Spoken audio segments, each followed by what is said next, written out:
How's it going, everyone? Welcome back to another video. The discourse when it comes to Xbox and releasing exclusives on other platforms doesn't seem to end. And until Microsoft actually make an announcement, which I do believe that announcement is going to come when the developer direct actually hits, that's the perfect time to announce it. And if Nintendo or anyone else is actually providing another service back to Xbox, it would be the perfect time to say, hey, look, we're putting this on this platform, but we're getting this in return. Or maybe they're just going to make the announcement there with nothing given in return. Of course, this doesn't stop people on the internet from talking about it. Now you're getting a lot of people actually discussing this in more detail. If you listen to Colt Eastwood released a video today talking about it, if you want me to react to that, there's some good points there, but it's actually quite damning. And also, I think he's setting the realization where he believes the game, the company is going, and I don't think he likes it, but it's a mixed, it's a mixed emotion of videos, and it's the first time I've seen Colt making one of those videos in a long time. So feel free to let me know in the comment section below if you want me to react to that, or you can join my Discord. Links in the description below, where there is a section specifically for suggesting videos that I can react to. I am trying to build a portfolio of react videos that I can release maybe once a day in the morning, and then an actual news piece in the evening, something to kind of keep the flow of videos going. I mean, if I can maintain that, that would be great, but I obviously need the content to do it. But anyway, let's get down to the actual video, and that is this one over here from Klobrille, which, as all of you will know, he's a very big Xbox fanboy. So let's just go through what he's saying and, see what's coming out of it, because he's someone that the Xbox community, well, the Xbox community team, Phil Spencer, is aware of and has credited and has thanked multiple times in the past. So it's not like he's a complete nobody. He is under their radar. So something like this would have been seen by them. He says, no one is saying that you have to share or care for the concerns Xbox fans have. That's totally fine, but there are logical reasons not everyone is happy with this direction. And that has nothing to do with the plastic box or console wars or whatever. It is true. Like, a lot of people are looking at this whole thing. You've got the PlayStation fans over there. I mean, Nintendo fans are staying completely silent because they're hoping they're going to get Hi-Fi Rush. But the PlayStation fans are now mocking Xbox, calling them to go third party because they want those Xbox games. They won't admit to wanting them, but they're hoping Xbox will go third party so they can get those games. But now they're trolling now, basically, fueling the console wars more. But this decision really isn't about console wars.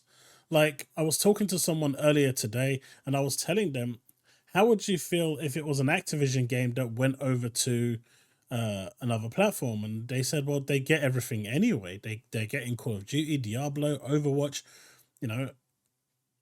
It doesn't feel so bad. But with the ZeniMax games that are exclusive, that are only on the Xbox Game Pass ecosystem, that feels a bit more difficult to stomach, because exclusives are what gives a console, a brand, its identity, right?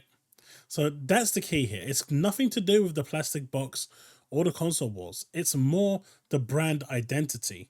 If they start releasing everything everywhere else, what's the point in owning an Xbox? And that's the question people are asking themselves. So obviously, this is only just one game. I'm tired of reading this. If you think this is about the console, you don't understand anything. A brand, an investment, there you go, an ecosystem is defined by its games, by its library. And the moment you bring experiences to competitors, you'll give up a bit of that identity. Potentially, piece by piece, you'll actively take away value, reasons to get into the ecosystem in the first place. From here, it snowballs. You take away less third-party support, and suddenly, you as an Xbox gamer are directly affected by these decisions. Now, this is something that I've been saying all along, that despite the fact that, I mean, what he's talking about here is cannibalizing the Xbox itself. And this has been happening for a while now, with the games going day and date to PC, and they need something there. I mean, the exclusives are one way to keep people, to the ecosystem, to the brand. But as I was saying with third parties, getting some of those third party exclusives onto Xbox would be a good way. But if you're going to start giving away your first party games and you're not getting any third party exclusives, then the line begins to blur a little. You'll ignite discussions when first-party game XY is coming to the competition. You'll inevitably hurt the value of your own brand. Such moves directly contradict some of the statement you as a company made in the past. Some of that is already happening today. And he's referring to Blade here, which didn't show a single Xbox logo. Why? I mean, it should have been there. I mean, I get it if it's not coming to this generation. You can't put the series consoles there, but just put an Xbox logo there. If you look at Wolverine, it has Insomniac on the bottom right, PlayStation logo on the bottom left. Even if it's not coming to PlayStation 5, you know that it's coming to a PlayStation console. Blade did not have that. It just had the developers, the publishers that were making it, and of course, no logo for any company. That creates ambiguity. And as you all saw at the very start, as soon as that got aired and came out, everyone started to say this is coming to PlayStation because it's not said it's not coming to PlayStation. There's no logo there. So the messaging from Microsoft is pretty awful at the moment. But it's awesome. More players get to play Hi-Fi Rush. Again, you seem to fail to understand what the concerns even are about. Of course, more players playing more games is awesome. Anyone would agree with this. I do. What even is this kind of argument? It's a stupid argument. It also would be awesome if more players get to play Helldivers, Splatoon, God of War, or Mario. That's an obvious non-statement, applicable to literally every game ever, big or small. 100%. That's why when I see those comments in my comment section on the videos, I do question some of those comments because it's obvious that, more people playing is a good thing, but it does, dilute the situation here. But there are good reasons none of these games are on Xbox. Because if you want to play them, you got to go buy a Switch or a PlayStation. Henceforth, increasing console sales. Henceforth, increasing market share. Henceforth, giving you more power within the industry to make those third-party deals. The point is, this is a one-way street. You won't see Nintendo or Sony experiences on an Xbox device or service, period. You cannibalize something that is unique to Xbox for more sales. Yes, you get more money short term, but you'll lose other values which can not easily be attached to numbers. And so here is the key point here, right?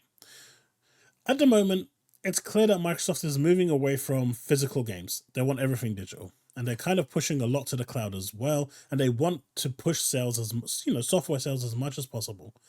I just feel that communication needs to be had with its consumers because people are paying money, they're investing into the brand. But if that brand is going to start releasing those games elsewhere 6 months later, a year later, then what does Xbox really have to show outside of Game Pass?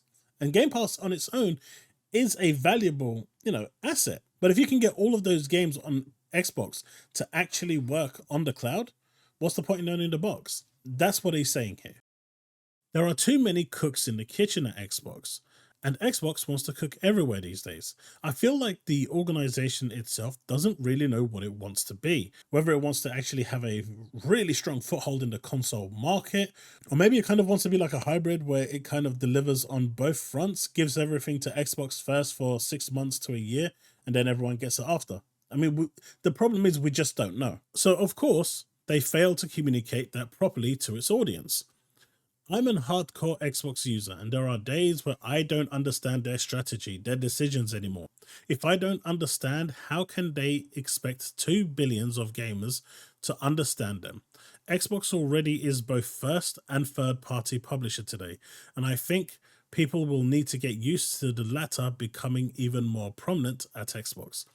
If you try to serve everyone, you will end up serving no one. And this is, like the saying, you can't please everyone. You kind of need to pick your corner and go with that. But you need to pick a side. You can't cater for both because in the end, you're going to half-ass everything and not excel at anything. at the end of the day, this is still just a rumor. Xbox hasn't done anything yet, so all this talk is just theoretical, just to keep that in mind. So he is basically saying, yes, I'm saying all this. Yes, a lot of people are talking. Yes, a lot of people are saying stuff. But just remember, this is a rumor that came from one guy and no one else. I know of some very amazing things happening to Xbox users this year, so that's good, including one larger surprise. That's even better. The biggest challenge Xbox faces is themselves. So at least now we kind of know that there is some good things happening this year, but I'm more interested in what this larger surprise is. Could it be the Mandalorian or something else? I don't know. But I think this was a very well written post. I think it kind of conveys how I think generally people are feeling. Now you've got the camp where they're 100% adamant that everything is going to be exclusive to the Xbox ecosystem and they are happy and that nothing is going anywhere. You've got the other camp who doesn't care where the games go as long as it comes to Game Pass.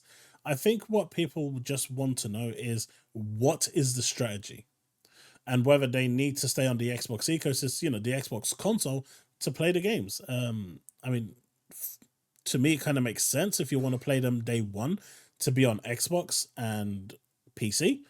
But if they decide that they want to move away from that, I think, as a consumer, you have a right to know.